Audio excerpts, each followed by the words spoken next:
And good evening, everybody. Welcome to another um, history lesson here at Isles Talk. My name is Paul Kreischer, and joining me this evening, Gary Harding, godfather of all Islanders social media and whatnot. Oh, Gary, how are you? oh, please! I'm far from that, but I appreciate the sentiment, sir. Happy Wednesday to Ah, you. yeah, listen, boys and girls, welcome again to the Path to the Draft 2024, the core edition. And what we're going to do first, we're going to have our thoughts on the draft. I'm sorry, the thoughts on the NHL playoffs. And then I'm going to take you down a little history lesson. Uh, I've always been a fan of a team building through the draft, developing the players, winning Stanley Cups if they can through the draft and whatnot, and adding pieces when they needed to. And what I've done over the years is that I've developed my own little definition of a core. It's out of the box. Um, it's not the same as everyone else has, and there's a reason for that. So, what I'm going to do tonight, after we talk about the playoffs real quick, I'm going to show you what the dynasty looked like after the 83-84 season, and then I'm going to take you 5 years, go figure, 5 years into the future, 88, 89, and then we're going to bring it all back here to what the Islanders core really looks like now and what that could mean for the draft, what it could mean for trades, and anything else moving forward here come Isles and Lou and everything else like that. So before we get into the core and that little history lesson, Gary, thoughts on the NHL playoffs, Boston and Florida. Exciting. I was really shocked and not appalled, I should say. I was just very shocked on the way Florida came out in Game 5. I thought with Marchand out, they've been beating them up all the way through the last 3 games. I thought they were point for the taking. And they didn't come out that way. Obviously, you saw Paul Maurice with his tirade, and anybody could lip read. Ooh, boy, would you get a lesson. But yeah, so Boston did what they had to do.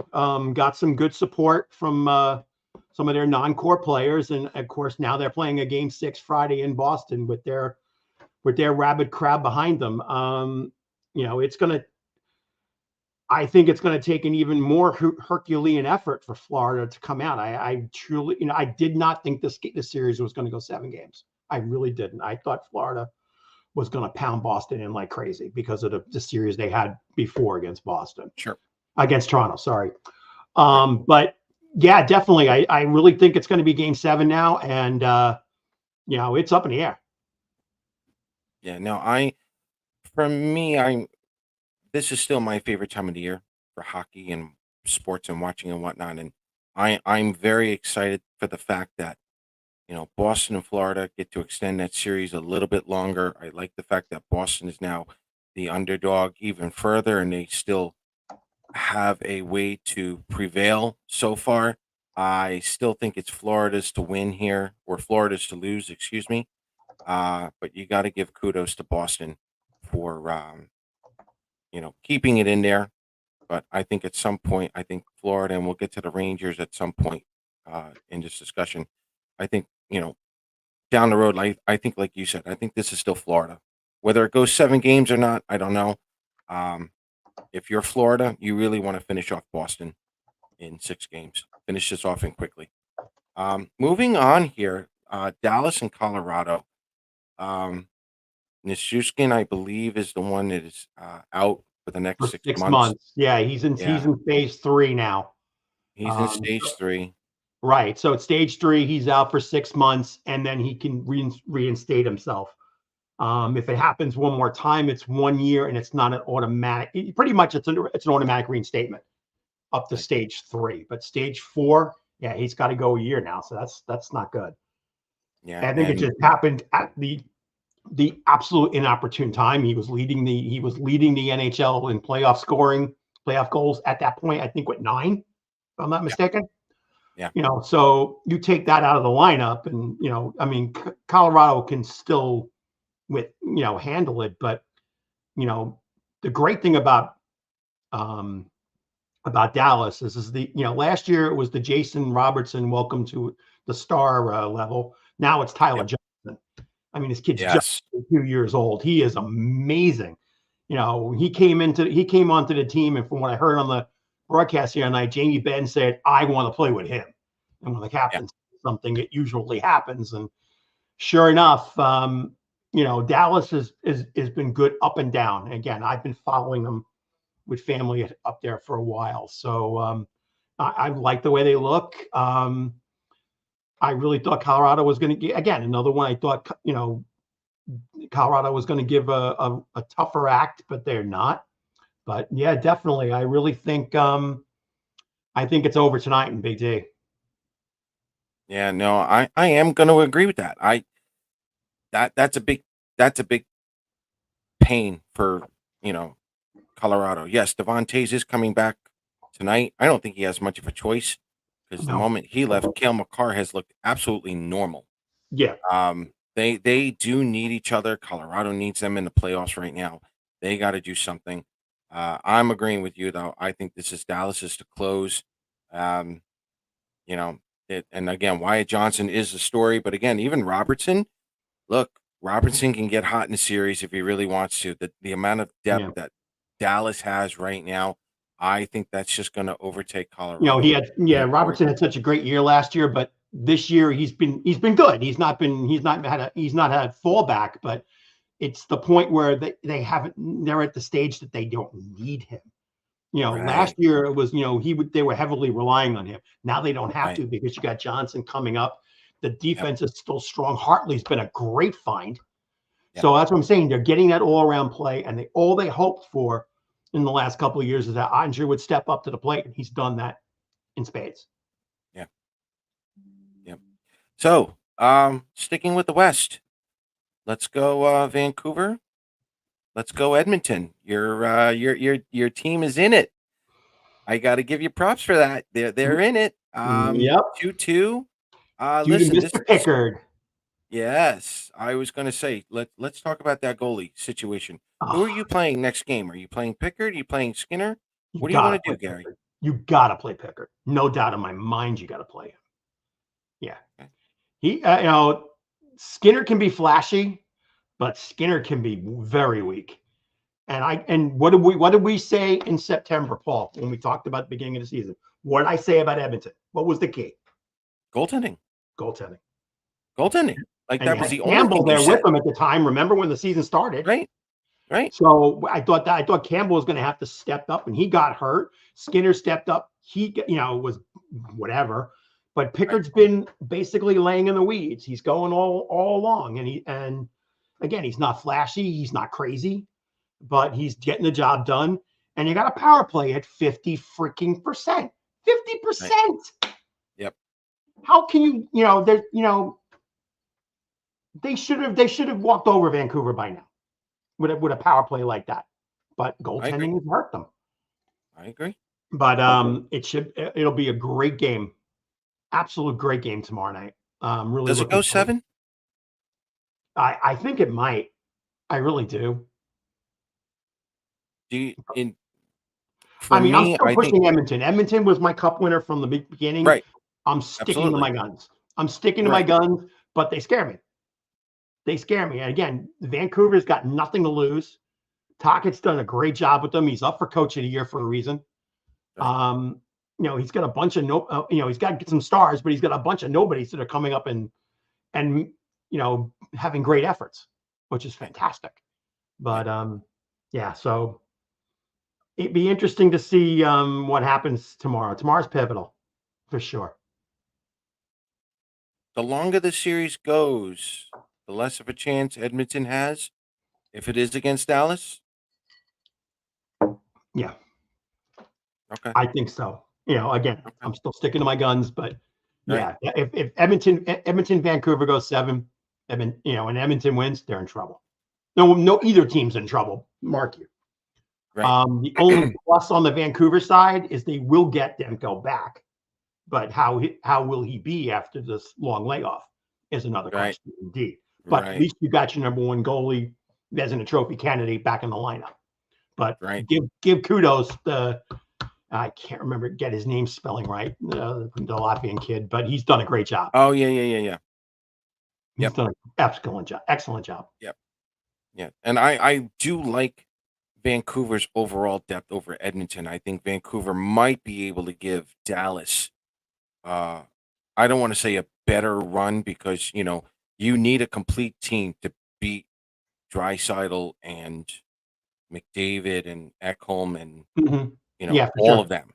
For All of sure. them. And it's like you said, you need that hot goaltender for Edmonton. So, um, you know, I'm going to agree. The longer Vancouver takes this, I think the advantage will lean towards more Dallas for the Western Conference. So, Islander And we saved the fans, best for last.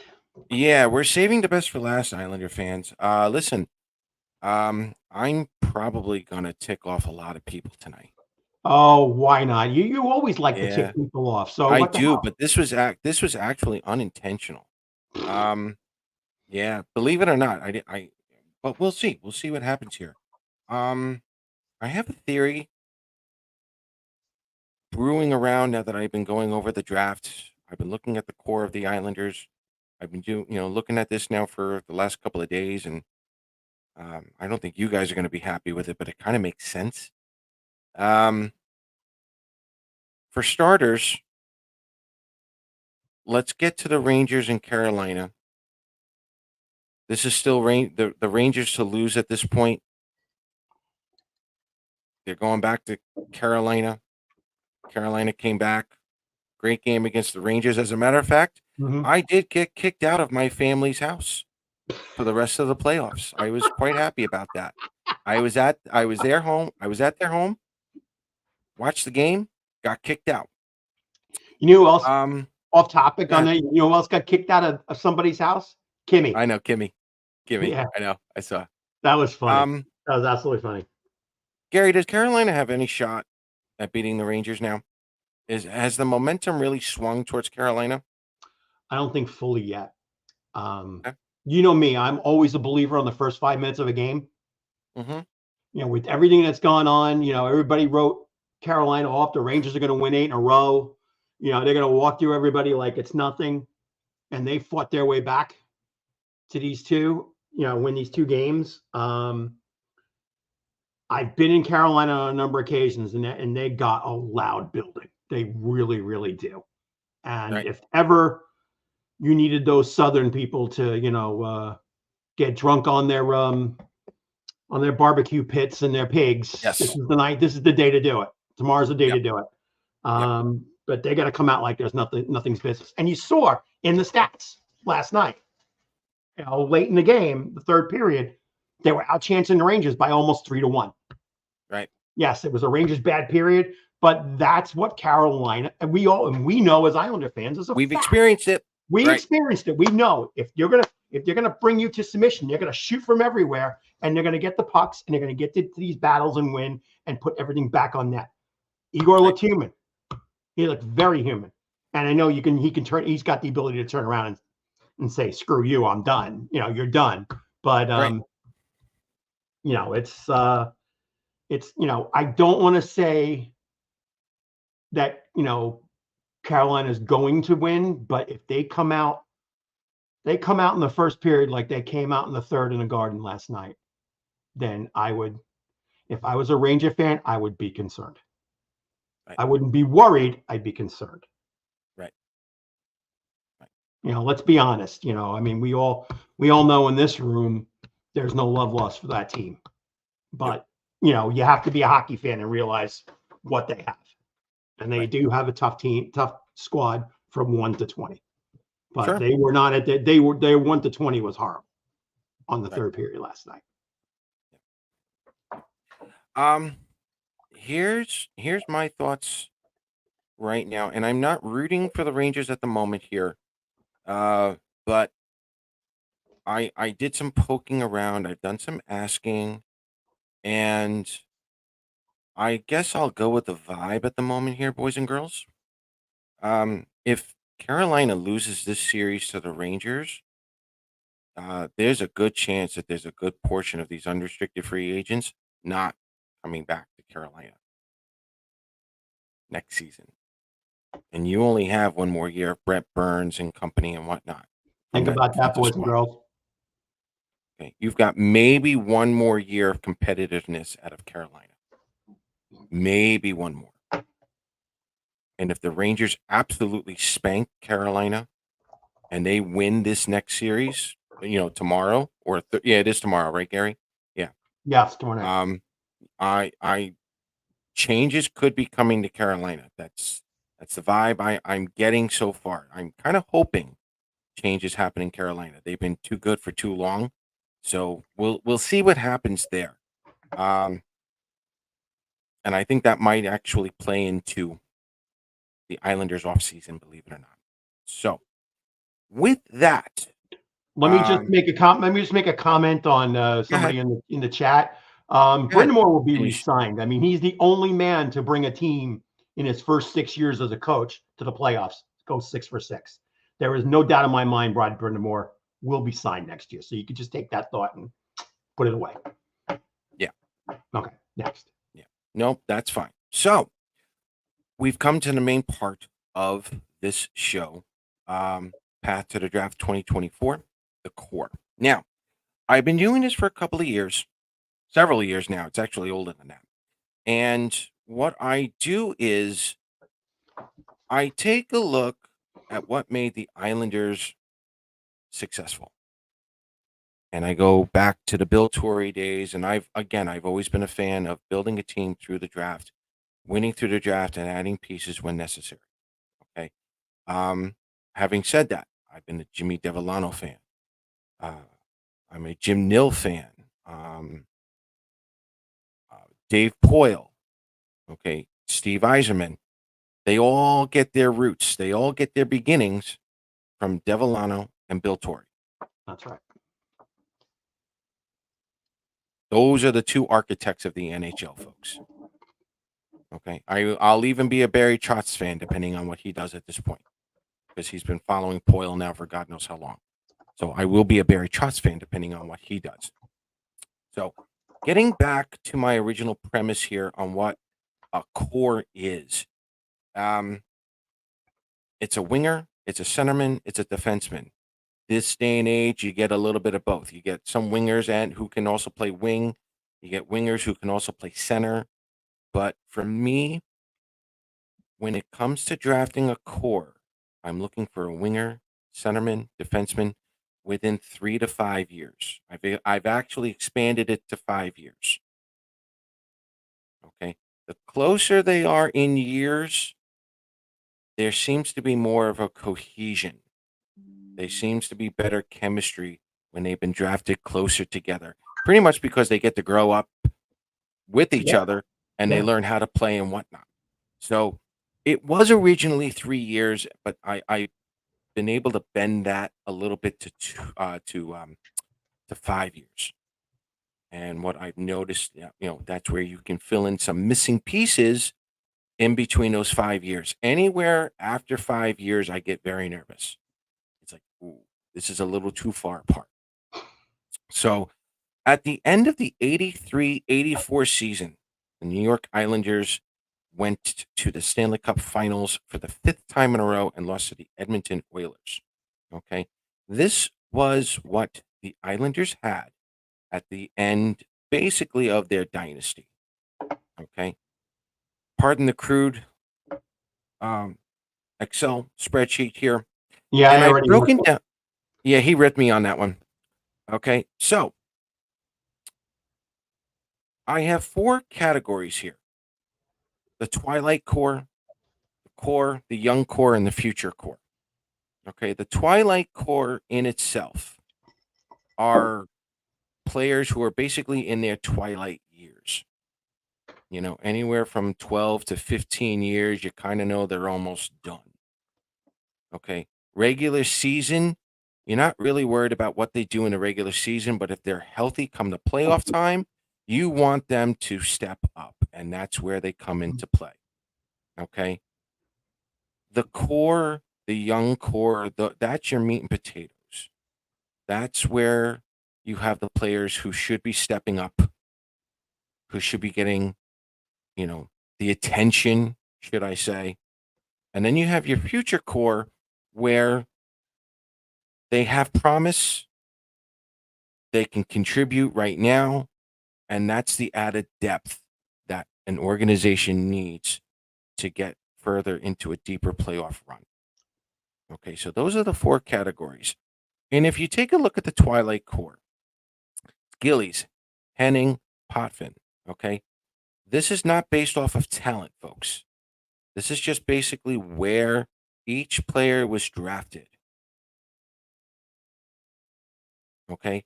And again, yes, Bob Bourne may have been better than Lorne Henning, but you don't get Nystrom to Tonelli or Tonelli to Nystrom without Lorne Henning, because he was the center of the two of them. So all of these players contribute at some point. You're okay. So Gilly 74, Henning was 72, Potvin was 73. See how they're all close together? And you're going to see that all over the place here after the 84 season.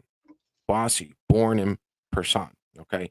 Now, Bob Bourne was not drafted by the Islanders. And this is something that I've grown accustomed to here. This is something I've allowed. If a player was drafted by a different team or even signed as a free agent, but they haven't played an NHL game for another NHL team, I allow it. I don't care where you develop. I don't care how you develop. If you don't play in the NHL with any other team, you're part of the Islanders core. I did that for Thomas Hickey. I'm doing that with Kyle McLean. And we'll go through that later on. But as you can see, there's no more than a 3-year difference between those three players as well. Your young core, you have Tonelli, Trottier, and Morrow. Again, 2-3 years apart. And if you take a look up and down, there's no more than 3-year difference. And then your future core, where you can put them anywhere in. You got the Sutter brothers. You got Thomas Janssen, Pat Flatley, Greg Gilbert. Okay, Greg Gilbert was part of the Cups as well. He didn't have to be glamorous. He just filled that role, and that's what he did. And he went on to become a Stanley Cup champion. Not always about the talent with the Islanders and their drafting, at least back then. But you did have those players that did really well, that stepped up. But you needed players like Gilbert and the Sutter brothers to get you where you needed to be as well. And Janssen as well. So heading into 84, some of these other names: Flatley, LaFontaine, Didick, Norton, Miko Michaela, Dave Volek. Happy anniversary to him. Okay, some of those names, part of the 93 team. They were supporting cast, but they were part of the 93 team. So that's where I actually started figuring out what a core looked like. And over the years, again, I've allowed no more than 5 separating those players, 5 years separating each player. Now, the problem that the Islanders ended up having is, again, they were land rich, they were money poor. They were renting out of Nassau Coliseum. They weren't allowed to build up and out of Nassau Coliseum. They were Couldn't losing get any money. revenue from the building either. They couldn't get any revenue whatsoever. There's always that business side. Okay. However, their drafting was not good Nope. during those years. Okay. For you older fans, look away for maybe another 5 minutes. You already know. I'm going to put you through this pain. I told you, you guys are going to hate me tonight. Okay. These were the draft picks that the Islanders had from 84 to 89. And I think I threw in 90 just 90. to stab you all in the back. Yes. Okay. Some of the names actually will cringe your fathers, your mothers, your grandmothers, your grandfathers. They all remember them. Duncan McPherson, Brad Dalgarno, 93, Derek King, 93, Tom Fitzgerald, 93. Dean Chenoweth, Kevin Cheveldayoff, Dave Chasowski, and Scott Sissons. Now, here's the stinker. Brad Dalgarno did play 321 games. He did play all 321 with the Islanders. Derek King went on to play 830, but only 638 as an Islander. Tom Fitzgerald, 1,097 games, only 205 with the Islanders. And according to Rich Pilon, he was that glue that held that 93 team together. He was lost to the waiver wire. I'm sorry, the expansion draft in Florida. Draft to Florida. Right. Dean Chenoweth, those of you who know him, he was an assistant coach here with the Islanders a couple of times. He only played 147 games with the Islanders. Kevin Cheveldayoff, you know him as the general manager of the Winnipeg Jets, never made it. Chasowski, 118 games as an Islander, and as you can tell, did not score a lot of goals either. Nobody broke a lot of panes of glass at Caniac Park. He did. He did. And then last but not least, everyone's favorite draft pick, Scott Sissons, 2 whole games with the New York Islanders, and I'm going to let Gary tell this story. Gary, why was that draft so significant for Islander fans? Yep, because I remember in 1990, we had to win the last game of the season, and Buffalo had to win. If Buffalo won, that put us in the playoffs to play against the New York Rangers in the first round in 1990. A guy by the name, believe it or not, who ended up coming to the Islanders soon after, Mr. Uwe Krupp, took a slap shot from the right point, and Buffalo won, and the Coliseum went nuts. We made the playoffs, blah, blah, blah, blah, blah, blah, blah, blah, blah. Of course, anybody that knows 1990 knows what happened in the first round of the playoffs. We lost to the New York Rangers badly. Pat LaFontaine got knocked out to the ice. Ranger fans apparently were shaking the ambulance before they left the garden. It was a mess. Okay. So we ended up drafting, because we made it, we ended up drafting 6th. It moved Pittsburgh into the number 5 spot. And who, boys and girls, got drafted number 5 in the 2020 NHL draft? 1990. I said 1990. Did I say 1990 NHL draft? Yep. That would be Jaromir Jagr. And believe me, boys and girls, you've seen the guys. I think they're based in Calgary. Randy, you can correct me if I'm wrong, but there's a bunch of guys that go on the road, and they wear, all of them have the hairdos, and they wear all different Jagr jerseys from all the teams that he's played with. But could you imagine what this Islander team would have looked like if we didn't win that playoff series and we drafted Jaromir Jagr? Little did we know. Right. Scott Sissons was one of the nicest guys, and I'll continue another story on that if you don't mind, Paul. Go ahead.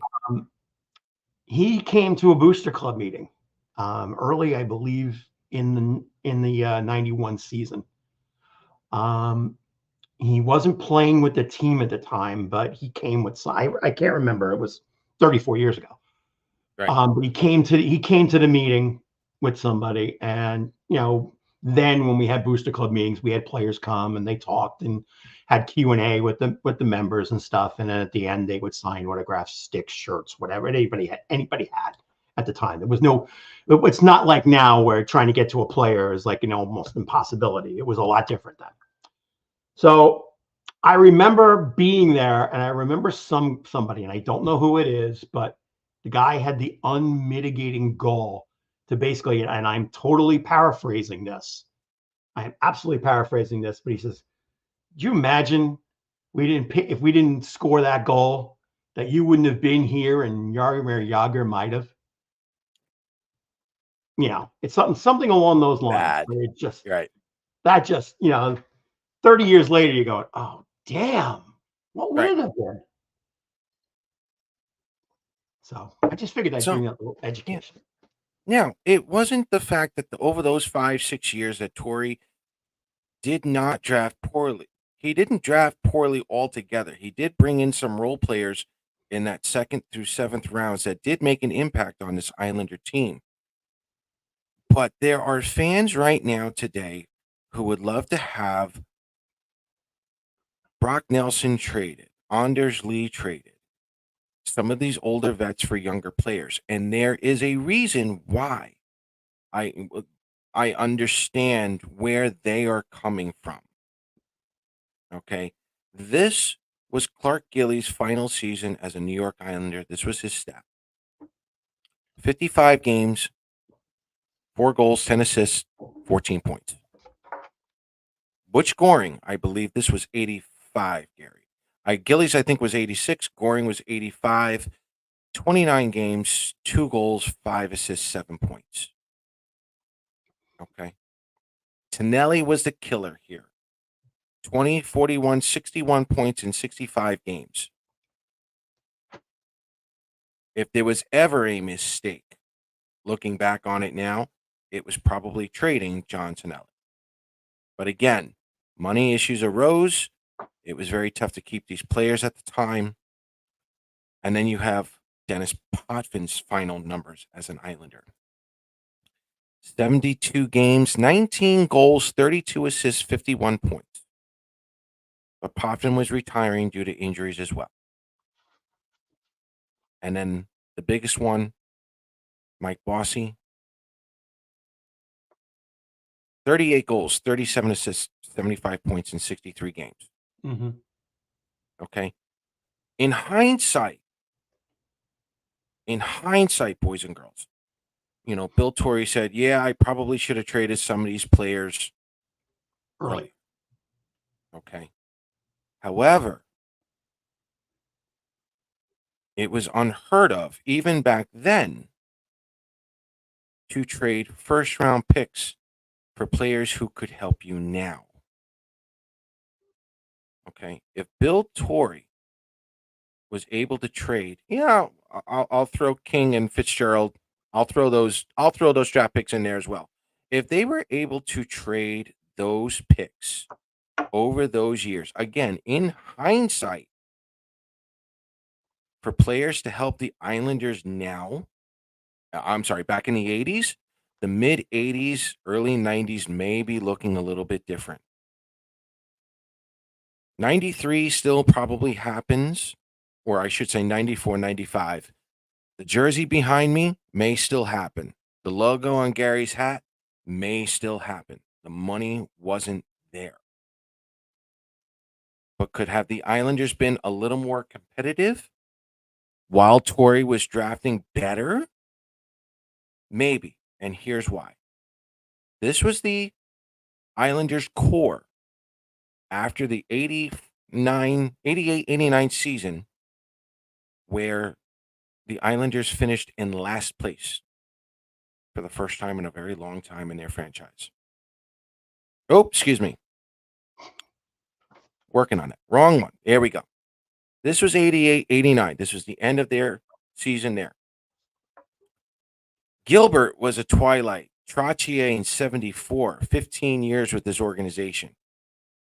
Ken Morrow, 76. That just looks old, especially after all the battles they went through.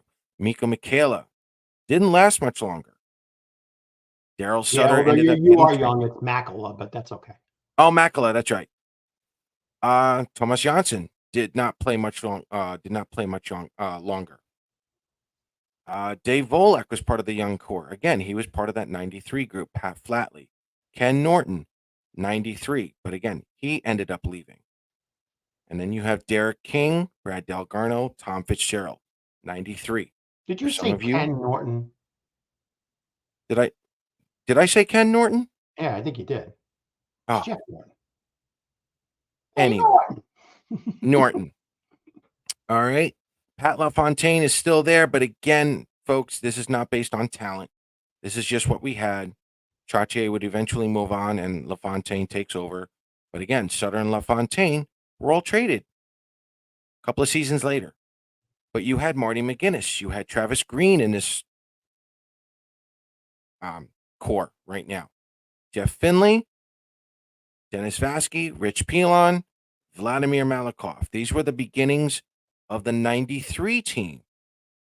And what Bill Torrey would eventually do is draft Ziggy Palffy, Todd Bertuzzi, Brian McCabe, Darius Kasparaitis. There were other players coming in into this organization that, again, if money was okay, may have been able to help out Sutter, LaFontaine, or if they made that trade to help out Thomas, Turgeon, Ferraro, and whatnot. So there's a lot of things that went wrong in the mid 80s. And what did it end up doing? It ended up having the Islanders make the playoffs 4 times over the next 12 years. Yeah. Torrey basically pulled a Paul. Okay. Basically pulled a Paul. So not only were the older players retiring or leaving due to injuries, but the Islanders were not drafting well not drafting well at all. And you made one conference final, 4 playoff appearances, 2 of them against the Rangers, 2 of them you really want to forget. You had one memorable, playoff against Toronto, and that's basically it. 5 years of bad drafting and then some. So, how does that affect you guys? How does it affect the Islanders right now moving forward? Well, this is the current Isles core that I have listed. Making an educated guess at the moment that Matt Martin will not be on this team next season. In your Twilight core, Anders Lee has now arrived as a Twilight core player. Casey Zizekas and Scott Mayfield. Again, I don't really worry about their regular season as much. I want them to stay healthy. But when it comes to playoff time, I want them to be there. Anders Lee did that this year. Casey Zizekas was pretty much playing out of position on the first line. Scott Mayfield was injured. And you don't look either as far as what their contract situation is as well. Absolutely not. You're Right. not looking at that at all. No, I'm looking at this strictly as a draft. Okay. Matt Barzal is now a new core winger, although I can move him back to center whenever he goes back to center. Brock Nelson, Adam Pelech. So as you guys can see, the Garth Snow era is part of your Twilight and core players. But there's a big separation between Anders Lee and Matthew Barzal. There's that 6-year window where I don't like. Okay? That's why Lou made a trade for a player like Pierre Engvall, who was drafted in 2014. Pierre Engvall's like that little bridge that you need for support to get through to those 2 players that were drafted so far apart. Your young core for now, that may also change. But for now, Oliver Wahlstrom, John McClain, I knew it, Kyle McLean, and Ryan Pulock. Okay. We'll see if Oliver Wahlstrom is still around. But Kyle McLean, like Thomas Hickey, did not play an NHL game anywhere before coming to the Islanders. Thomas Hickey was developing in the American Hockey League, I believe, for Manchester. Yeah, Manchester. LA's farm club.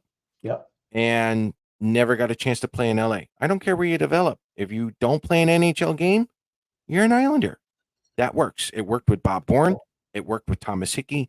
And now it's working with Kyle McLean. And everyone in Islanders land absolutely loves Kyle McLean. It's like he belongs. That's what you're looking for.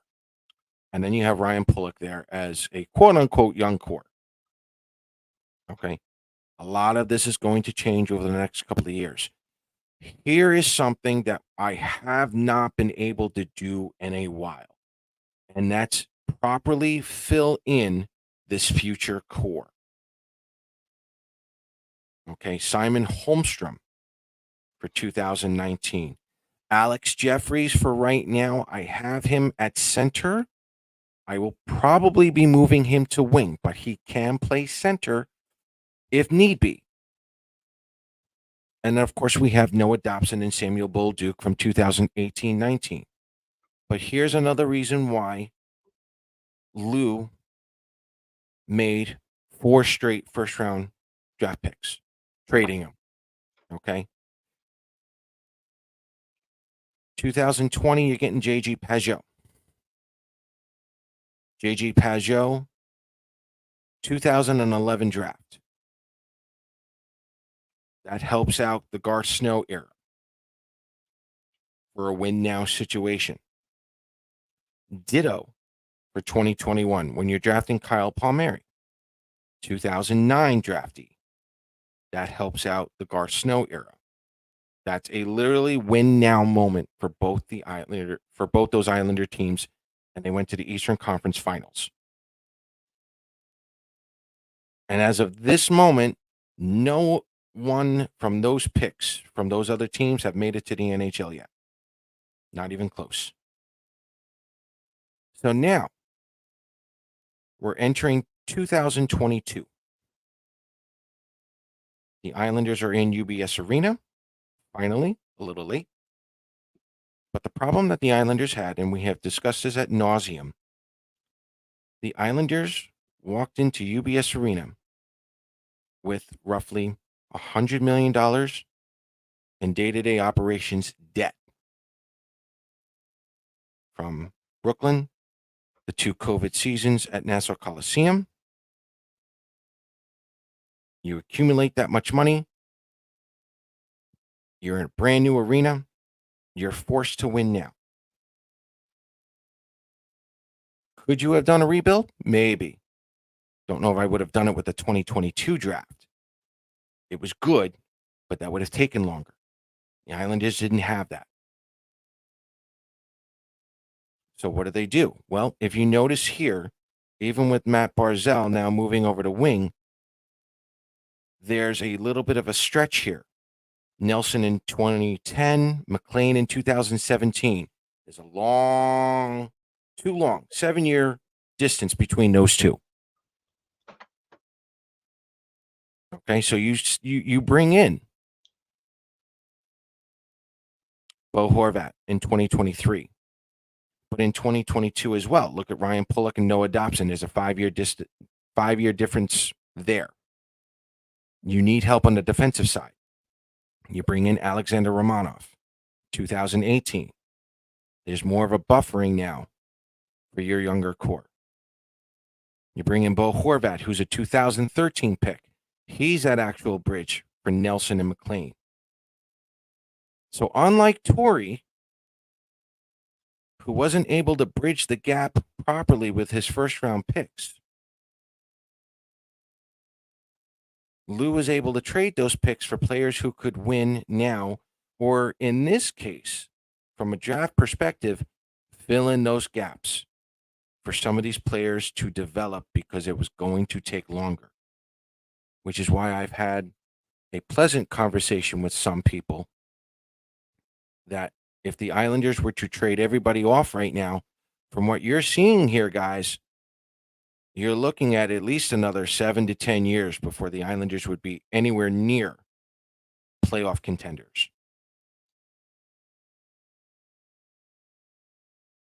Minimum 7 years. Yep.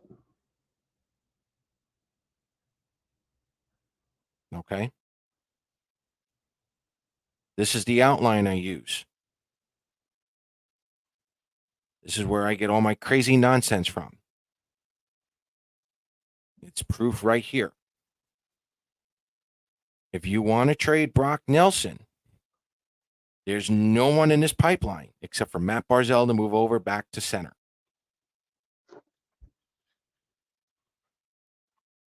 That's going to reduce your scoring in the short term. Okay. Now, how does this affect the draft?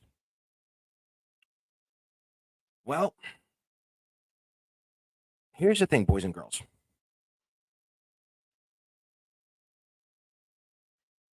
The Islanders right now probably could use another. I'm going to bring this up again. The Islanders could probably use another centerman somewhere in between 2017 and 2023. Because I don't know if Alex Jeffries is actually going to be there. So at this draft, if Oliver Wahlstrom really does not want to be an Islander anymore, I wouldn't mind if the Islanders picked up a prospect, probably say from 20 through 23, and he plays center. That would probably help. If Cameron Berg does not become an Islander, because he's got one more year at University of North Dakota, I still have high hopes for him. But if he chooses free agency, drafting a center right now may not be the immediate answer. But trading this draft pick may not be the answer either. Okay? You're not going to get a top 6 forward with the 18th pick. You may get a bottom 6 because of the length of time it may take for some of these players. A center won't help the Islanders at this point. If anything, it would be a winger. Maybe a right-handed defenseman would be nice to add that depth as well. But there's a couple of them in the second round. So as I'm looking into this, boys and girls, you've got one of two options. If the Islanders do draft in the first round, and it is a winger, I'm going to guess that Brock Nelson's going to sign an extension with the Islanders. I told you were going to hate me. And the reason why I say Brock's going to get an extension is because if they draft a winger, at some point you're going to ask Brock to play third line center, which he can do. The guy's been racking up 35 goals the last 5 years. Whatever extension you want to give him, we'll call short term. Let's go short term here, okay? Maybe no more than 3. You're still asking him to score, 17, 22 goals as a third liner? He can do that. But if you draft a winger, you have Simon Holmstrom. You have Alex Jeffries. You may have this next winger who would be ready when Brock is ready to drop down to maybe a third line. And you move Barzell over to a second line. Or you switch Barzell to the first line and Bo Horvat come down to the second. Either way, you're going to need wingers to help out Barzell and Horvat in the future. That's the picture I'm seeing right now. Because Zizekas is still going to be here in 2 or 3 years. You've got Nelson there, you've got Barzell, and then you got McLean. You've got enough depth there for Danny Nelson to come in 3 or 4 years and basically be ready at any time. McLean can go back to a left wing or whatnot. But if you re-sign Brock Nelson to a contract extension, this gives Danny Nelson enough time to develop. It gives the Islanders a chance, even starting next season if they wanted to do exactly what Dallas has been doing, which is draft every single year and just develop their first round picks. You're giving the Islanders a chance to rebuild themselves up instead of losing everybody, not drafting correctly, because I'll be brutally honest with you. If the Islanders do draft this year, they have to get it right. They absolutely have to get it right.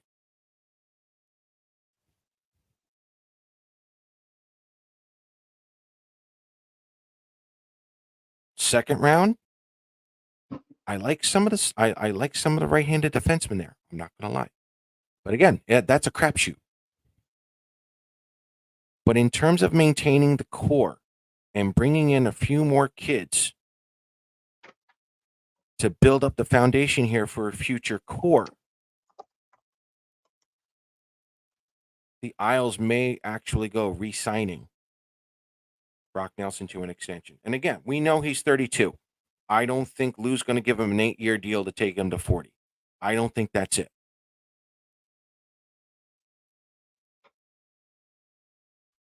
You can get probably a 3-year deal at the same amount of money, same cap, $6 million. Give him $10 million on a base salary his first year. Give him $6 million his second year. Give him $2 million on his third. It still comes out to $6 million. He gets to play 1,000 games. Maybe an Islander Hall of Famer for sure. And again, if he goes down to the third line, you're asking him to score 17 to 22 goals as a third liner. He can probably do that into his mid-30s. He's doing 36 now. But if you add more talent to this roster, Brock's only going to get better. A lot of these guys are only going to get better because there's less pressure on them. There's going to be pressure from these other teams' defenses spreading out all over the place that you won't be able to contain all these guys. You won't be able to contain all of the Islanders.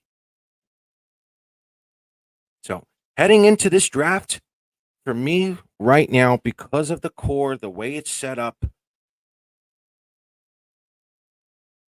yes, I would like them to draft a center at some point. I think that would help McLean. I think it would help out Barzal to a small degree, but you really want Barzal to win now. It would certainly help out Danny Nelson for sure. You need a little buffer. You do have enough wingers, but again, instead of trading for someone younger, at some point, I think Matt Barzal is going to take over either that first or second line centerman position. Have Bo Horvat as your second, Nelson as your third, and either have Cizikas or McLean as your fourth, with the prospects of Danny Nelson being ready and maybe that other centerman being ready. And then you're absolutely loaded. Because then on that right side, as you saw, you still have Noah Dobson. You have Samuel Bolduc. Okay? And I did include Isaiah George and Odelius and whoever they may draft in this year's draft. I haven't seen a future core this full in quite some time, folks. And I'm still high on Cameron Berg, believe it or not. Okay? I think Cameron Berg, bare minimum, can score 10 goals in the NHL right now. Bare minimum. He's going to turn into an absolute favorite. If you guys like Kyle McLean, you guys would love Cameron Berg. Same style, same kind of feistiness. Okay? He can probably put it in the net better than McLean. But in order to get Berg here, you may need that bridge, and Brock might be that bridge. And who knows? Maybe there's an injury to the left wing side. Brock can take over left. And what are you doing? You're bringing the kids up from the minors, and they'll be ready. That's the golden part. So that's your history lesson on the core. That's why Lou has had to trade 4 first-round picks. Does he have to do it this year? I don't think so. Mm-hmm. And in all honesty, folks, I don't think that 18th pick is going to have a lot of value unless there's going to be a player who's like 25, 26, or ranked 27th, and they have a phenomenal NHL combine, which is in a few weeks. And then all of a sudden, they start moving up the rankings. Then I could see the Islanders making a trade for maybe a player now. but there has to be someone. I'm going to go 22 through 27, maybe 28. Somewhere in their 20s, even though, the 30 or 31. If they have a phenomenal NHL combine and that player starts moving up into the rankings and there's a team that really wants that player, I think that's the only way I see the Islanders making a trade, because now the value of that 18th overall pick just went up. And there's always seems to be one or two kids that just Yes. Now, mind you, go ahead. No, that's it. I'm just saying there's Yeah. always one or two. So it's a Yeah. matter of, does that fit into plans? Yeah. Now, that doesn't mean I'm not saying the Islanders are not going to trade the pick. Like I said, if they're going to trade that pick, it better be a big one. Right. It's got to be a big one. But again, even with the 18th pick, if they do pick it, it's got to be solid. Mm-hmm. Definitely. Got to be someone who's going to make that team at some point. So, no, has it really been about the Stanley Cup the last couple of years? No, it hasn't. It's about keeping the team afloat. And now the Islanders are almost out of their little financial debt from the day-to-day operations. They've got a good young core coming in that can at least fill those bottom roles that we've all need to see in the playoffs. Look at Dallas. You go back to your dynasty years. Look at Nystrom. Look at Henning. Look at some of those unsung heroes in the playoffs. They were all drafted.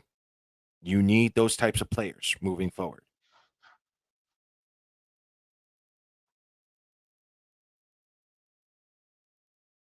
Do I think the Islanders are really going to do a lot this summer?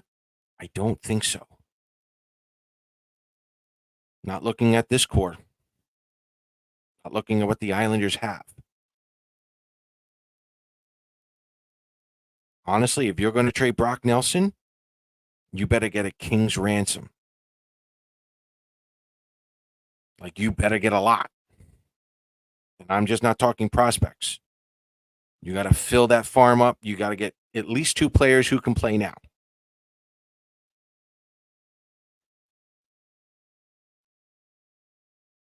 And it's like I said last week, their floor has risen over the last 3 years.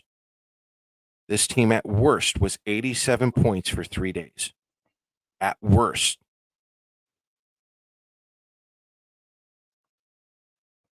And there's numbers showing right now. I haven't really finished it up yet, but there's numbers showing now. There's going to be some improvement with some of these younger players already. And as the season wears on, I'm really going to wonder if Dufour is ready, or when is Dufour going to be ready? When is Jeffries going to get that call up? Maggio's made some great strides. You know what? Maggio made some great strides. And again, I'm including Maggio in there. I'm rooting for him. I'm always skeptical of the kids. I do that on purpose. Doesn't mean I'm not rooting for them. If Maggio was just a few inches taller, I'd have no problem telling you a line of Alex Jeffries, Matthew Barzal, and Matthew Maggio. Oh. You want speed and scoring? That's it, folks. Like, that's it. You got it. But I can't do that yet. I want to, but I can't do it yet. So, Gary, give me your thoughts. What do you think? I know you want to, cut out a little early, which is fine. Yeah, but give me your thoughts. What do you think about this? It's just, again, you do so much work, and I really, really appreciate that. And I'm not buttering you up. And Right. You know what I do. Yeah. So, no, really, Paul does painstaking work on this. And when we talked earlier, when I saw the list before we went on the show, I was going, I don't know about some of this. I'm not really sure, where you're putting at it. But when you explain more of it, it's making sense. Right.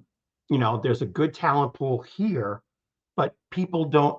Unfortunately, people like you don't realize it like you do, Paul. Right. And you see it in the comments and some of this. But I mean, there were, one you didn't mention. Isaiah George has made a great climb this year. I mean, everybody is talking up there how good he's really become, and Mm-hmm. that's another benefit. Right. You don't, as an Islander fan for nearly 40 years, we have seen how people were, ordained as the next, superstar. I mean, drafting Dave Chizowski, I remember it so well because those were my first couple of years really getting involved. And when you read everything from the hockey news, everybody said, you can't go wrong. You can't go wrong. You can't go wrong. It does go wrong. Yeah. It's amazing. Today's athlete obviously is so much conditioned in the brain as well as the body that they were 30 years ago. But I think people don't realize the efforts. And again, not of Lou Lam. I'm not talking about Lou Lamoriello. I'm talking about everybody else underneath. Because all Lou does is just make the final decision. He doesn't do the legwork. Mm-mm. Everybody's sitting on there commenting about Lou and saying how bad he is. He should be gone, blah, blah, blah, blah. It's not him doing it all. All he is just a paper compiler. He's putting everything together and deciding which goes. But the guys are doing the grunt work. The players that they draft is not Lou drafting them. It's your scouts. It's your guys that are going from from Belleville to Kingston to Ottawa, to Trois-Rivières and wherever. They're going from town to town to town watching guys. Right. Those are the guys that are drafting this team, not Lou. I mean, you always think it's a Lou Lamoriello drafted team. No, it's a scouts drafting team. And believe it or not, and I think Lou did talk to us about this one time. He had a lot of conversations with Bill Torrey in the mid '80s, late '80s, Yeah, early they were pretty '90s good when friends. Bill was. They were very good friends. Lou learned quite a bit from Bill Torrey. So I may put Lou in that category of not necessarily working underneath him, but Bill Torrey was an absolute big influence on Lou Lamoriello, Yep, without question. without question. So, all right, I'm gonna stick it here with this crowd. I'm gonna get yelled at. I'm gonna Yeah, do you water do cooler the talk with water these cooler guys. talk. All right, I'm Yeah, going to I'm get gonna out of get here, Paul. blasted. All right, bud. I'll see you Hey, later. everybody have a great week, and we'll talk to you soon. Alrighty, boys, and girls, and everybody else. Water cooler talk time. Uh, Fire me with any questions you may have. Um, let's have at it. Yep, you're stuck with me now. Time for me to get blasted. You can absolutely afford Nelson, Romanoff, and Dobson. Why not? The cap's going up. Cap's going to go up to like 95 million. Of course you can. They are. They are having a great thing with London.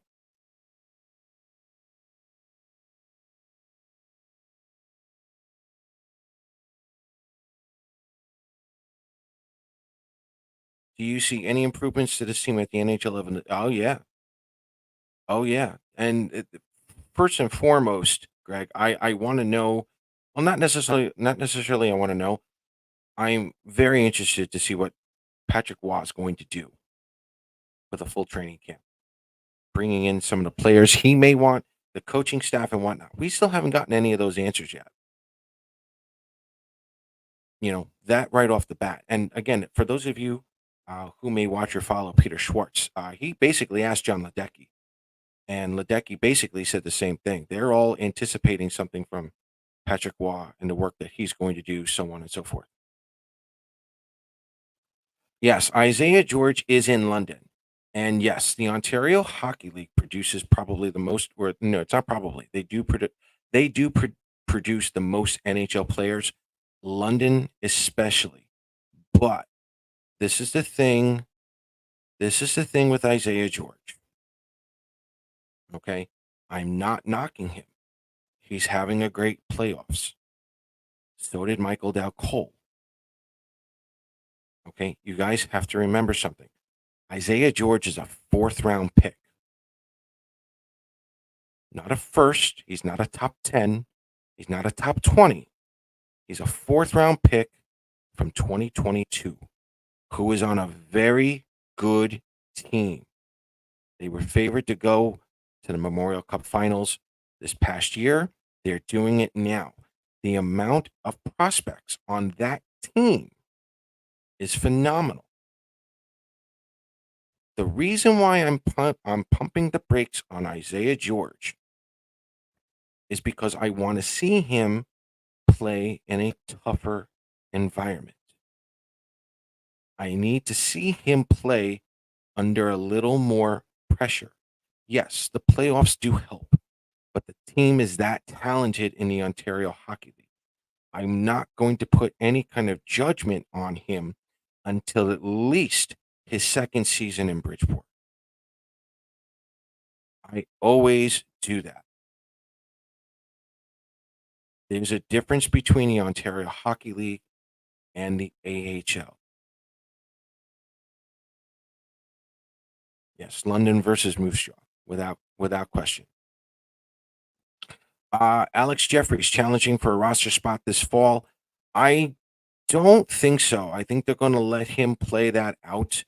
I think he's going to get a longer look than most, to be truthful, Thomas.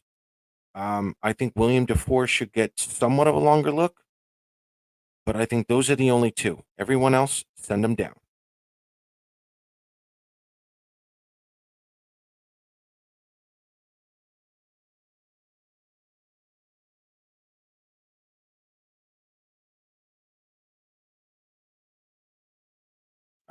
Lou is making the free agent trade moves, or is it the same logic as the draft? No, I think he's in charge of the free agent and trade moves. He was responsible for, you know, uh, Pajot, Palmieri, Bo Horvat. Those are conversations that actually, believe it or not, those conversations get started right around now, before the draft. So, you know, at some point there may be a trade, but we don't know yet. If there's any kind of discussions, probably saying hello starts right around now. I know. I had hopes for Van de Sopel. I know. I did have hopes for him.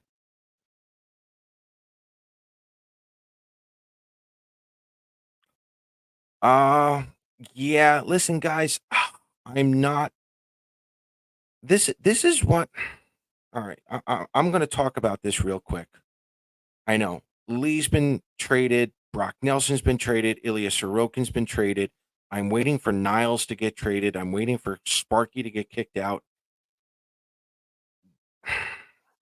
I've been noticing and I've been having other people tell me there's a lot of, shall we say, water cooler talk going out as articles all over the place. That's all it is. It's water cooler talk articles. It's I don't understand. I mean, I granted they got to start putting stuff out for people to read. I get that, but I haven't heard anything, guys. In all honesty, um, I know a lot of people were in on Johnny Gaudreau. I didn't hear a thing on Johnny Gaudreau. Johnny Gaudreau even told you guys he wasn't even approached by the Islanders. I think you're in for a summer like that. Um, as far as I'm concerned, I'll believe it when I see it. When it comes to those articles right now, I'll believe it when I see it. Yeah, I'm not sorry. It makes for great discussion during the summertime. Let's face it. But do I see any of those things happening? Yeah, and it happens with every team. Look at what Toronto gets to do now for the rest of the summer. I agree, Tommy. Yeah, definitely another full year. But you know what, with Maggio, if he works on his two-way game a little bit more, and this is what I need to see out of Justin Gill, who also just finished up his junior career. I would love to see, at least for right now, a first line of Alex Jeffries, Justin Gill, and William DeFore. Okay. Bridgeport probably could use themselves another free agent center. That would probably help Maggio as well. But again, I want to see Maggio succeed without Ishakov. You know what I mean? I want to see this team under pressure. I want to see how these kids react. I want to see how they respond. Yeah, they've got some game, sure, but you got to put them in situations where they're not used to and see how they react.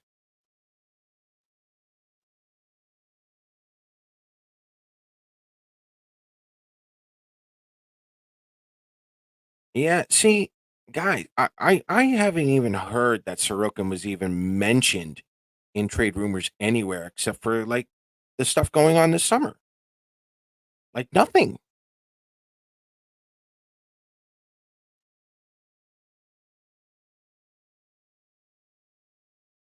Oh, no doubt. Oh God, yeah. I didn't even touch the 90s here. Didn't even touch the 90s. All those young kids, they were gone. Or growing up in the 90s, you knew if someone was captain, you knew they were getting traded.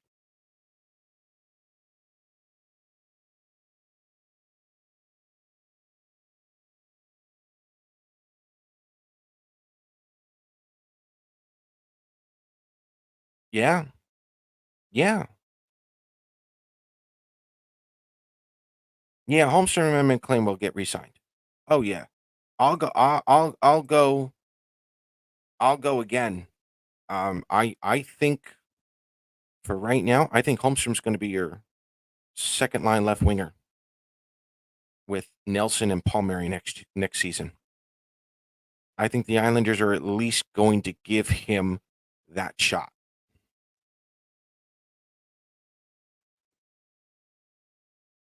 Sorokin, I don't think so. I'm not, honestly, I'm not even paying attention to them.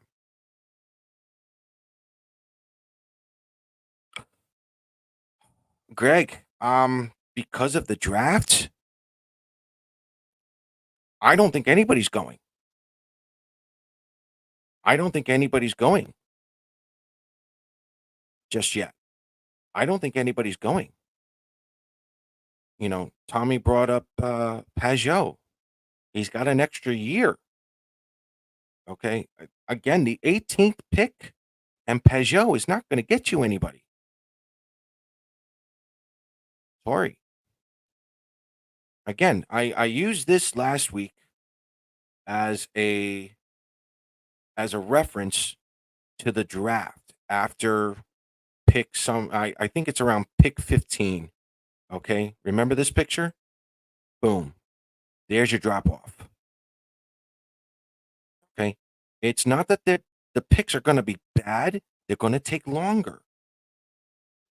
Some of these kids are going to take longer, but when they finally reach the NHL, this draft is going to end up being a really good draft for some teams. In terms of UFA, I don't think we'll see Martin. Clutterbuck is a maybe. I wouldn't be shocked. I don't think Aho comes back. Some of this stuff is already easy. Mike Riley, I think you'd like to see come back. I think money would have to be it. Yeah, Jim, and you know what? Chris Terry also left, and there was another player. He left for the KHL. They were the top two scorers. They left. So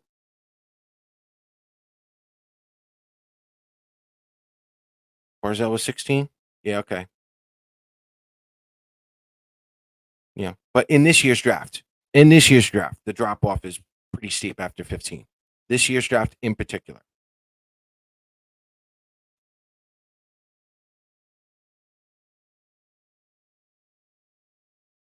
Oh yeah, no, 22. 22 was solid.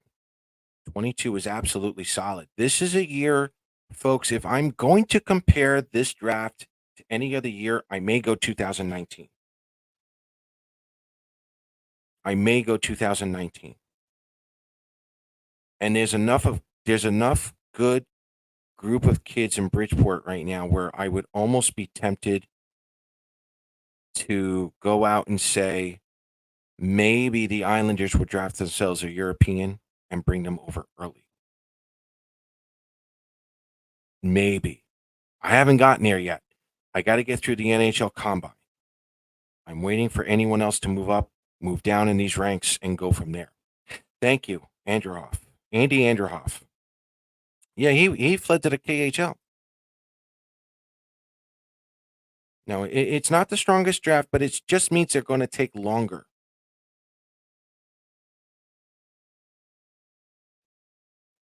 So there is that take. I know, I know. And for those of you who have watched this draft show and previously, Frank Nazar was my pick on who I was hoping the Islanders would pick at number 13. He was right there. Uh, he is going to play with Chicago after 2 years in Michigan. Would he be playing on the Islanders next season? I don't think so. But Chicago would be a great place for him to start. No, Chicago won't do that. Absolutely not. Frank Nazar, he's basically a second line. He's an actual second line Matt Barzell. Yeah, he did score late in the season. He was done with his team in Michigan, and he came up real quick. And I don't know if he burned that first year of entry level contract. Yeah, I like some of the defensemen in the second round, believe it or not, more than I do in the first. But again, if the Islanders are going to draft a centerman, some of them are in the 20s right now, and the Islanders are at 18. But again, in 2019, we all bombed. We all bombed in that draft. We all thought they were going after Arthur Keliev or Connor McMichael, a couple of the other ones over there, and they Lou pulled out Simon Holmstrom. So again, this who are they going to pick? I have no idea.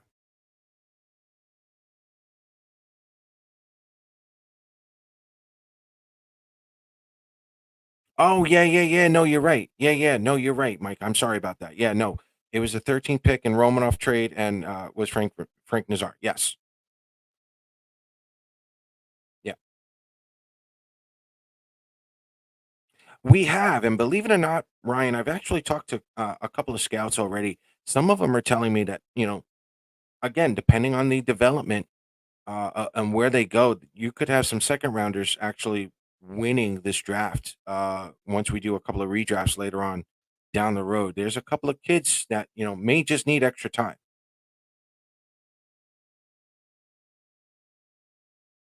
Yeah. All right, John, I'll bite. Why are they not making this pick? I'm just curious. Why is it good as gone? Yes, number 50.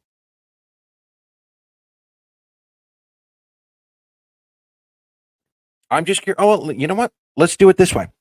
Do you guys want to trade the first round pick or do you want to keep it? Let me know in the comment section here. Do you guys want to trade it? I'll let you play armchair GM. Go ahead. What are you doing with this pick? And here's another question for you guys. Um, what's up with Julian Gauthier? For the life of me, I couldn't figure out why he couldn't make that roster spot, at least later on in the playoffs. Because I'm not gonna lie, I'm kind of high on some of these prospects. I think they'll be top six forwards at some point, but I don't mind the idea of Barzell on the left wing, Bo Horvat at center, and Julian Gauthier on the right. I mean, Patrick Waugh wants speed. Why not? What is up with Julian Gauthier? Give me your thoughts on him too. make a pick.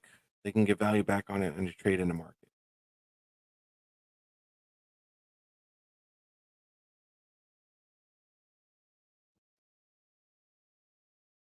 Okay. Gut says keep it. Well, the first round pick is going to get you a decent center, a right-handed defenseman somewhere, and a couple of scoring wingers who just need to learn to be a little more competitive on a consistent basis. I mean, that's a first round pick right now.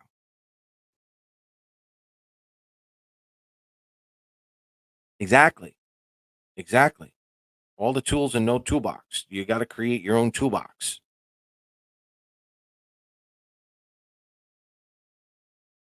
Okay, you draft the pick.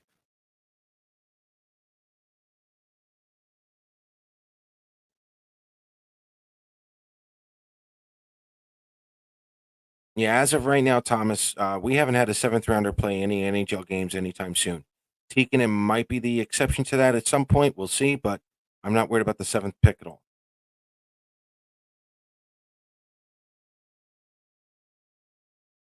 I mean, Gauthier is a power forward. He's got the speed. He's got a shot.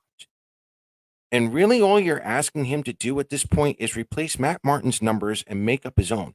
You're asking Julian Gauthier to make up basically 9 goals on the first line with Horvat and Barzell. Like, why not put Gauthier on the first line? Just throwing this out here. I'm not implying anything.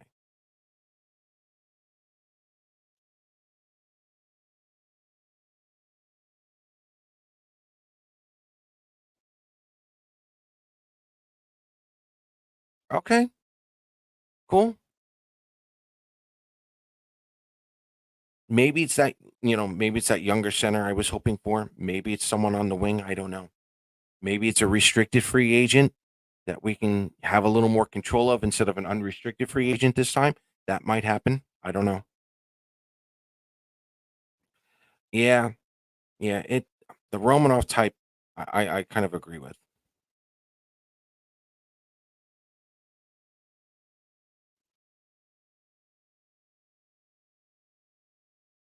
Pending free agent for a player. Better be one hell of a pending free agent.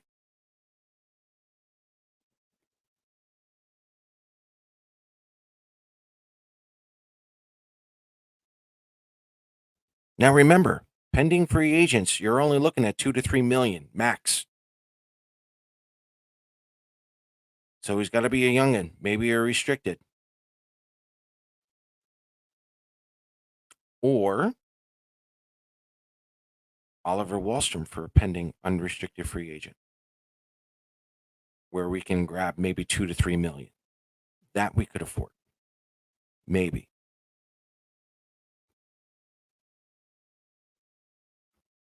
Lazy player, or was it the system? I mean, I agree to an extent. I mean, he got weighed very, very quickly. Never saw playoff time either.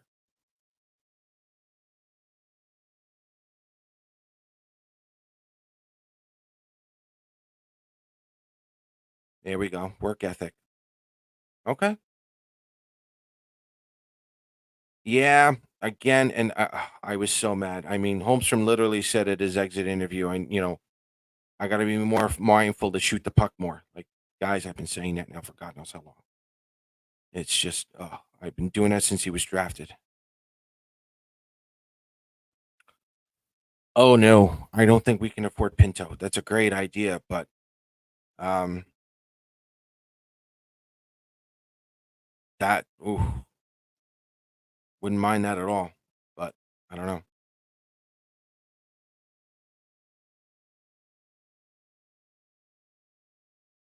All right, I'll have fun here.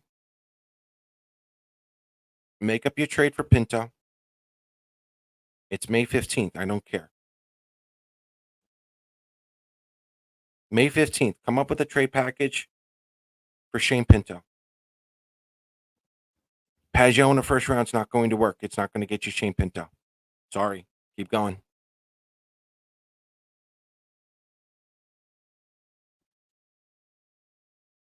That's true. That's true.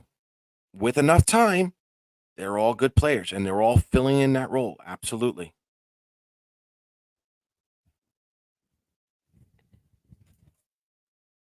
No way. No way. Sorry, guys. Wallstrom in the first for Pinto? Absolutely not. Who is that? Who is the Edmonton general manager that traded away that pick with Griffin Reinhart? Like that's that kind of move. I like this one. Free DraftKings account. That's messed up.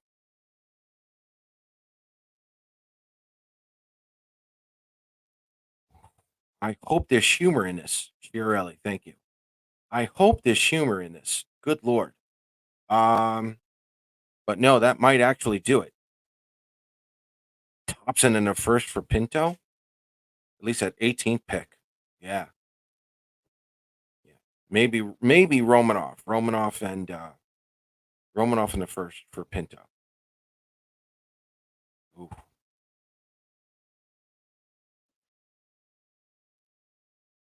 Well, you guys have got jokes. You guys are really all right. Bring out your your Chiarelli jokes. Bring them all out. You're all horrible tonight. Good God.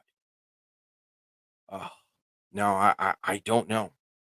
I mean, Ottawa. Granted, Ottawa is here to win now, no doubt. Buffalo is here to win now. Um, yeah, I don't know who the trade partners would be.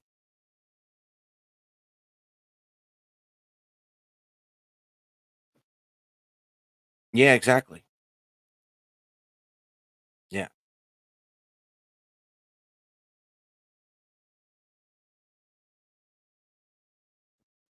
you won't buy on that hype. That's fair. That's absolutely fair. I honestly, Pinto needs to. We need to see a full season out of Pinto.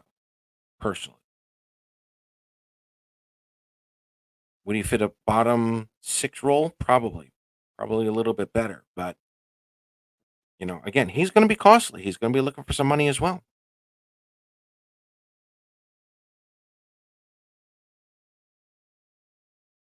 So, any other questions, comments, concerns while we're all trying to play armchair GM? Yeah, I again, guys, me personally, I'm ignoring almost any and all article, especially involving trade rumors. I don't think Zegers is an option. In all honesty, I'm been hearing Zegers to Philly again. I don't know why. I don't know if Philly would really take that. Zegers is not. I don't think he would be a Patrick player. I don't think he's a Lou player. Um, he's a lot of flash. He's got some skill. He doesn't have any greasiness to him. He doesn't have a grind mentality to it. Trading up into the draft. Okay. Okay. Are we trying to trade our first round pick and Kyle Palmieri back to the Devils? I wouldn't mind that. Yeah, I don't know if I want to trade the first round pick this year, guys. I don't. I. Here's the thing. I don't think the Islanders really need to.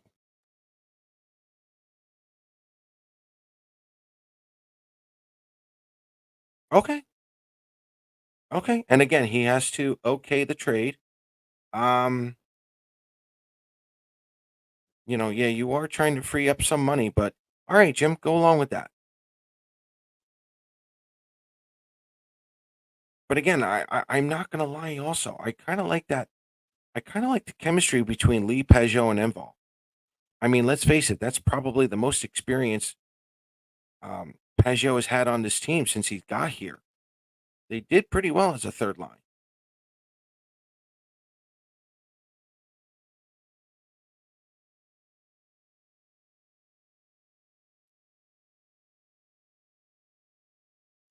Yeah, Ginla's moved up. That's why I haven't brought him up.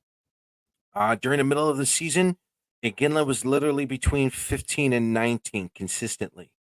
Um, but then he's moved up.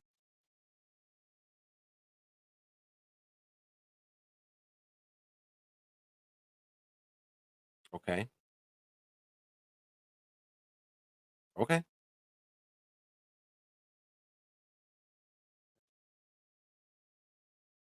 Yeah, we're going to combine these two together. Pick number 10 for a goalie. Devils will get Markstrom. Okay. Now, any of this reminiscent of 2013? Hmm? Remember that year? Who did the Devils actually trade that pick for? Anybody remember? Anybody remember their history in 2013? 2013. The Devils had the number 9 pick. Attaboy, Ryan. Devils had the number 9 pick, and they ended up trading for Schneider. Very good. Attaboy. This is why I love you. You got it. Very good. And I was so mad at Lou because you know where Horvat was supposed to slot? Right at 13. Horvat was an Islander 2 weeks before the draft, believe it or not. Horvat was supposed to be an Islander 2 weeks before the draft. And then Lou snuck in there. So, yep. Yep. Corey Schneider. Well, I heard I think some of you guys can confirm. I think the Devils are now open to trading for Markstrom again. So, I don't know. We'll see. So, yeah, I mean, as far as the draft goes, it can go either way. I mean, the trade has really got to be solid. Let's be honest. Um, the money's going to have to work. But again, I think I will still say this. If the Islanders do trade this pick, this first round pick this year, I don't think they will have to trade any more first rounders moving forward. From everything I was showing you guys tonight, I'm in that corner of I think the Islanders just need to draft first rounders for the next 10 years and get these kids going. Yes, Calgary does have them going. So at the very least, I know a lot of you don't like Lou, but Lou was able to do something that Torrey was not able to do. And that says a lot. And that's keeping the Islanders at least in survival mode. Yes, I'm going to agree with Tommy here on this. And I think, oh, thank you. Okay. If Carolina honestly loses to the Rangers, the Islanders, I think, are still going to be better. The Rangers should still be there, but we'll get to them a little later on. New Jersey's going to be on fire. This is not going to be an easy run for Carolina starting next year. And again, Brent Burns, this is his next year is his last year, which is probably why I'm hearing is could be some changes coming on. I don't think you're going to get a lot of those free agents coming back to Carolina. I think they're starting to see the writing on the wall. You can't get past the Rangers this year, and the Devils are healthy into the playoffs. Good luck.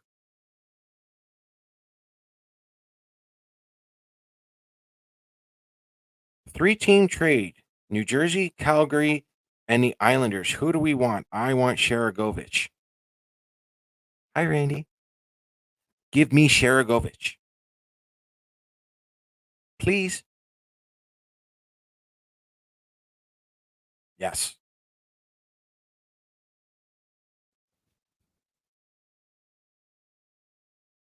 Yeah. Oh, yeah. Yeah, no, look, I'm still high on Samuel Bolduc. I know you guys are in love with Isaiah George at the moment, and rightfully so. But, you know, don't count out Isaiah George. Don't count out Samuel Bolduc. Okay. He's going to be there. Yeah. Give me Sharagovich, Randy. Come on. Three-team trade, baby.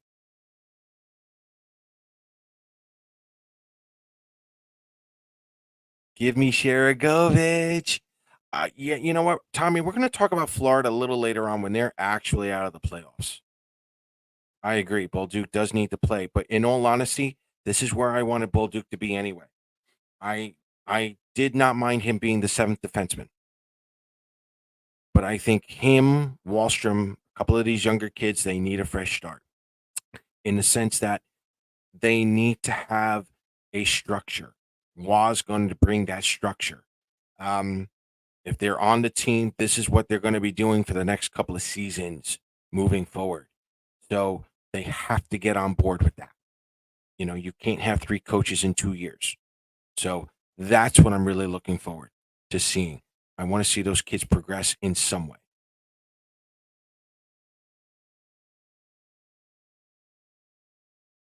Yeah. How are we anointing the Devils when they have no head coach? You know what? It's not even that, John, for me. The Devils bombed because they couldn't stay healthy. Their star players couldn't stay healthy. Um, even if you bring in Sheldon Keefe, for example, I think Sheldon Keefe can get this team to the playoffs if the Devils stay healthy.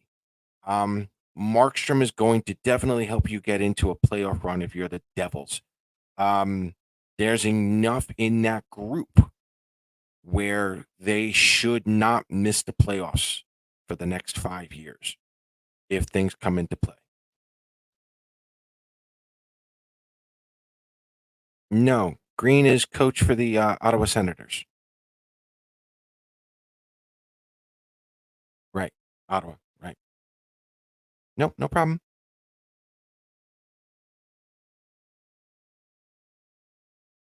That's it. That's it. Hamilton. He's the key, boys and girls.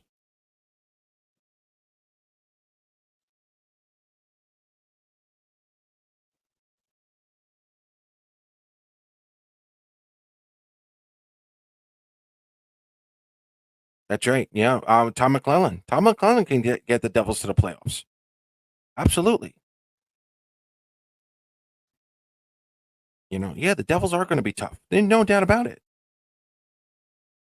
All right, Greg, you're the GM. Have fun with it. What do you want? New blood. Go for it.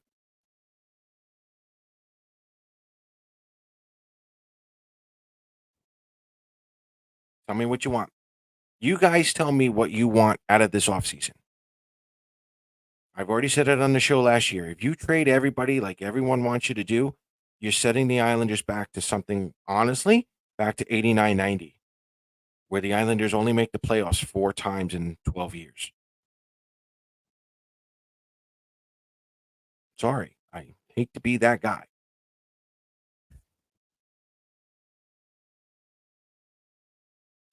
You know what? I would love either one. Again, I'm not putting any substantial money that either one of those players are coming. Okay, those two are in the rumor mill because they have other kids who are doing really well, and those are two contracts that they may move. That doesn't mean the Islanders are in on them. I'm sure, and I would hope Lou it has at least called to say hi and see what it would take. But I'm not holding my breath on Nikolai Ehlers as much as I would love to have Ehlers on this team. That would be him or Sharagovich. Okay. I'm just not counting on it.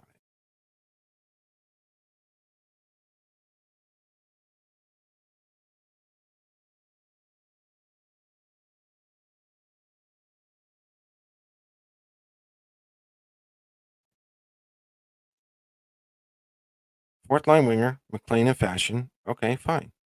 Try to get rid of Enval. Not happening. Not getting rid of Nelson or Palmieri. Well, they each have 1 year left. Move Zizekas to third line. You're still not getting younger. They're still here.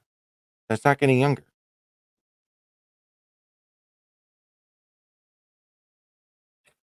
Again, yeah. It's just too sexy. It's too sexy. It's too easy. I mean, Travis Green coming into Ottawa, he's probably going to change that culture there as well. He did very well for Vancouver. Only this time, Travis Green can't lose the room.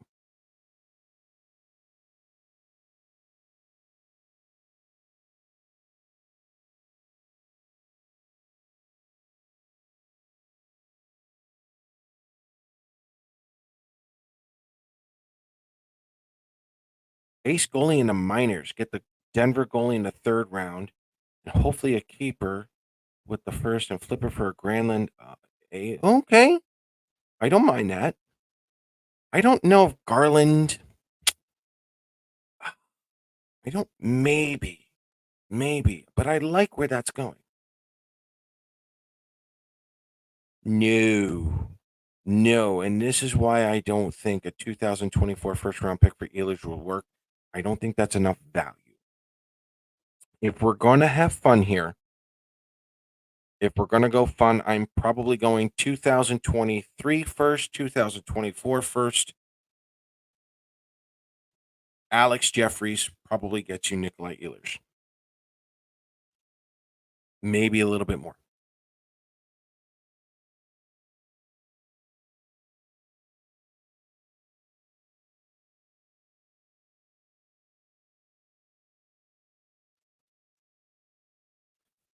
Who is the most marketable unrestricted free agent on a position we have depth? Are you talking about NHL or the Islanders?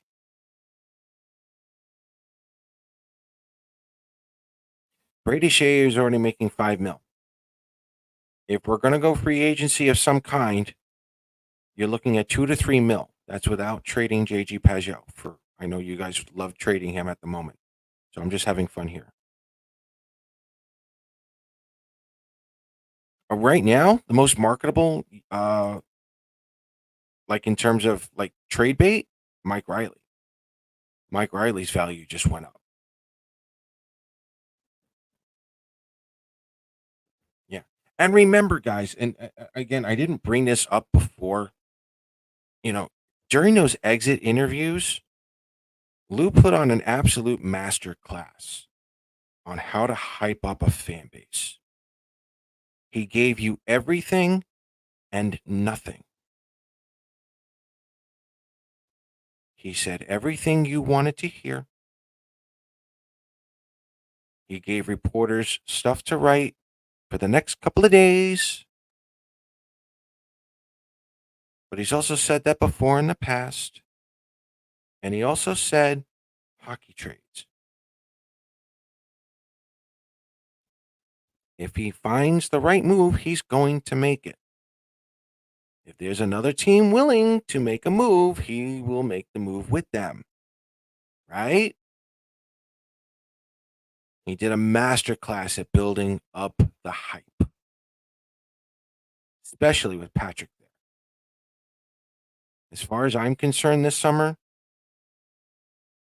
I would probably anticipate, if anything, at the draft, some kind of a trade. That's where the most discussion is going to be. Who it is, you're not even going to know. After that, you're looking at contract extensions. Probably Dobson, probably Nelson. I'll throw that in there.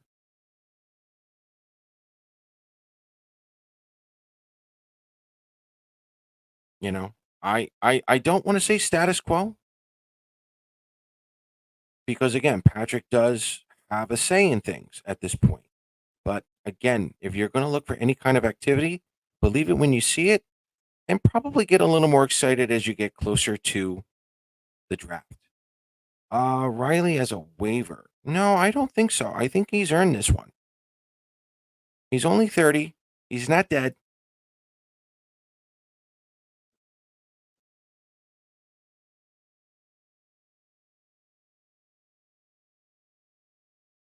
Yeah. I mean, you guys are smart enough to figure it all out. I'm not insulting you guys or anything else like that. It's, there isn't much Lou can do. However, and I'll get into this later on, maybe in a future show. As far as free agency goes for me, I would love to see, and again, I'll use this as an example. The Isles core here. Okay, let me take out water cooler talk here for a minute. Okay, you see the big difference between McLean here and Nelson is a 6-year gap. There's no guarantees of Jeffries being a center. There's no guarantee right now that Cameron Berg is going to be an Islander. There's a 7-year gap at center. And in all honesty, I would still like to see a defenseman signed, kind of like a Julian Gauthier Hudson fashion on defense. Give me 2 mid-20-year-olds who can bridge that gap, who could probably play some NHL minutes, but more than likely would clear waivers. Because all you're doing at that point is adding depth, which is what the Islanders truly lacked this entire season, which is why we got lucky with Riley on the waiver wire and Robert Bortuzzo. The waiver wire saved us. If the Islanders can go into free agency and get ourselves a little more depth, something like Providence does, something like the Penguins do, and, some of these other teams that don't have a lot of prospects, if they can find themselves a couple of decent minor league players who you can safely call up, I think that would be the proper way to go for the Islanders. I think I would be a little more I would be a little more comfortable with that. Take a flyer on Joel Edmondson. That's a good question. You know what? I don't think I would. A little on the older side, but I get it. I like it. Believe it or not, guys, I'm kind of high on Aiden Fulp, the 23-year-old defenseman out of Bridgeport. Young, raw talent. Tough first year, but that went, he had a lot of growing pains, but there was some good stuff, and I'll get into him at Bridgeport in a little couple of shows from now. But no, I get what you want with that. With Edmonton, I get that. Wotherspoon looks pretty good. What would Boston want? Yeah, exactly. You know, I know some on X have been like, Islanders should never let Parker Wotherspoon go. When was a Parker Wotherspoon ever score a goal in the professional ranks? He hasn't really done that much. Mike Riley has scored maybe more goals than Parker Wotherspoon in his entire career. Mike Riley did most of that this season.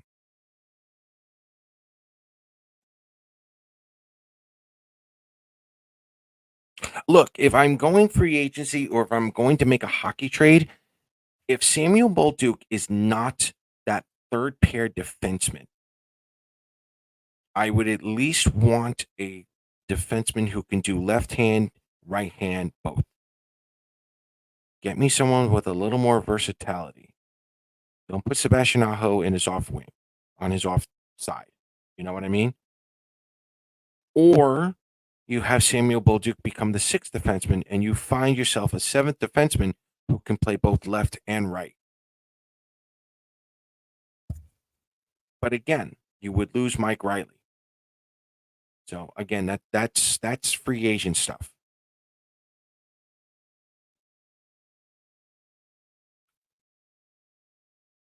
Zadorov would be lovely. Any contracts you think were bad ideas that Lou has given out to any current Islanders? Look, I've said this ad nauseum, Greg. Mayfield's only here for 2 more years. Pierre Engvall has the speed to get him through the next 6. I still say every free agent has a tough time their first season. Okay, Engvall's going to be there with Pajot and Lee for now, at least to start the season. Engvall can do better. I think he might do better. Okay, what's the other contracts? There's nothing wrong with Horvats. There's nothing wrong with Sorokins. Canes in 7. Oh, boy. We'll see. You could. And you could pick up that defenseman at the beginning of the season when everyone's trying to wave their players down to the minors and try to escape that. That's a good point. Varley, 4 years. Again, collective bargaining agreement ends in 2. As far as I'm concerned, Varley earned this year and next year.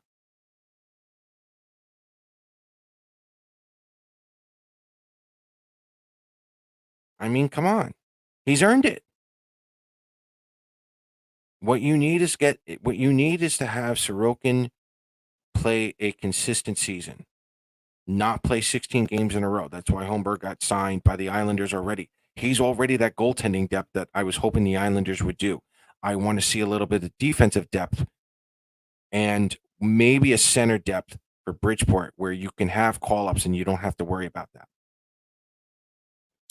Dakota Johnson, I'm not going to lie. I've been watching him, Jim. I don't know if he's first-line material, but he's on the radar. That's a good pick.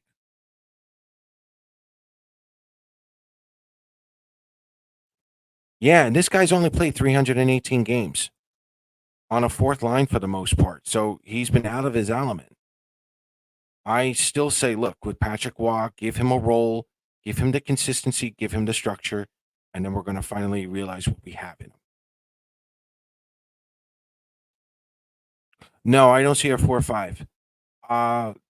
Riley gets a 2 or 3 year deal at most, but again, what do they think of Samuel Bolduc? That's the question for me. A lot of these contracts moving forward are all going to be questions around what are these prospects? How far away are they? That's why when I showed you that gap between Danny Nelson and Kyle McLean, there's a 6-year gap. You can extend Brock for maybe 2 more years, maybe 3. But again, we're coming to a point now in this franchise where if these kids stay there in the minors long enough and they learn how to play professionally, you'll see, like with some of the older Islanders in the 80s when the dynasties were over, they brought in players to replace those numbers. The only thing they couldn't do was draft those players in the first round. There's no doubt he was overplayed. There's no doubt. Absolutely. Absolutely, James. That's it in a nutshell. But I need to see that on the right side defense for Bridgeport this year and at center. Yeah, why not? Why not? Yes, but he's a good project. Danny Nelson, absolutely. Danny Nelson was one of the top freshman centers in college, no doubt. And that's what you want to hear after your first year.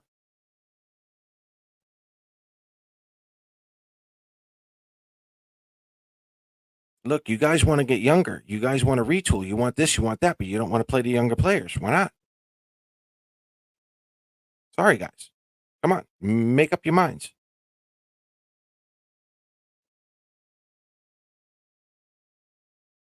Yeah, Aho's a UFA. I know that. But he was also playing on his offside. He's a left-handed defenseman. He was asked to play on his right. All right, Randy. We'll talk Sharagovich later. I would love Sharagovich on this team. Oh my God. Oh, we'll get into the college players soon. Maybe as soon as next week. I'm hoping to get Mike McMahon back on. Quinn Finley from me. Quinn Finley looked really good with Danny Nelson at the World Junior Championships.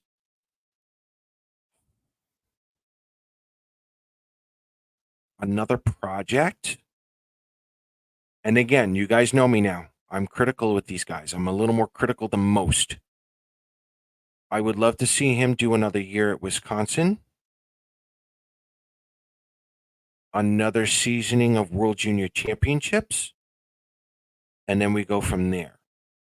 If he has another solid season, call it 15, 20 goals, whatnot, anything close to that, maybe you bring him in Bridgeport and then you let him develop there with the rest of the kids now coming in. I don't want to put a timetable on him because I really want to see what he does this sophomore year. For me, when the kids go to college, I got to see their sophomore years. That's where I really get interested.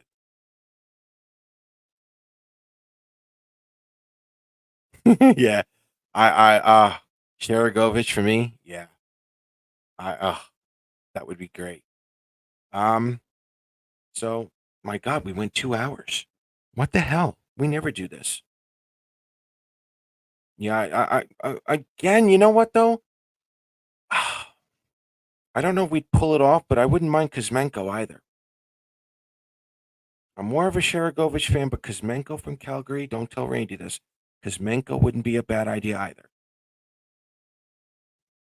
No, I don't think so. No. Good one, but no. But again, if we're looking for a trade for a winger, he's got to have some power play experience. He's got to put that puck in the net. You know what I mean? I think if you're really going to elevate the Islanders' goal production, it's got to be in the power play. It's got to be in the power play. So if you're going to bring someone in on the first line, he's got to nail it on the power play. And again, it's like I said last week. He doesn't have to be a 30 game a 30 goal, 35 goal scorer.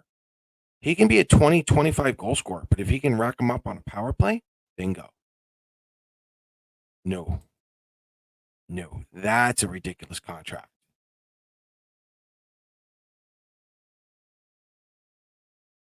So, any other questions, comments, concerns? Water cooler talk time. We're almost done here. 2 hours. This is far too long.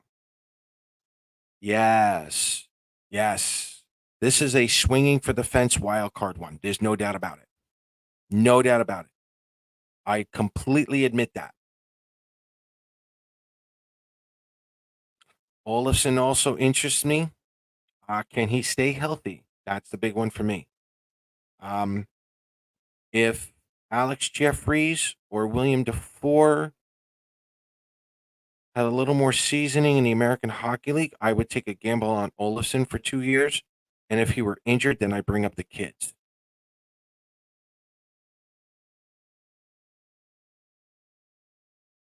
Yeah, agreed. And I think that's gonna help out with the goals. For now, Brian, I do think they're going to keep that pick. For now. Like I said, I'm waiting for a couple of those kids to move up into the rankings. The ones that are in the 20s or in the 30s, maybe move up to 18 after the NHL Combine. That's the big one for me. Where is there going to be more value with that 18th pick? For now, I think they do. Who they're going to pick, I don't know yet. I'm still trying to weave that out. There's a couple of good ones in there. Because Kuznetsov has one more year with Carolina. He's not coming to the Islanders. Yeah, I don't know yet. I've got a couple of kids in mind. But I'll go through them as we get closer to the draft.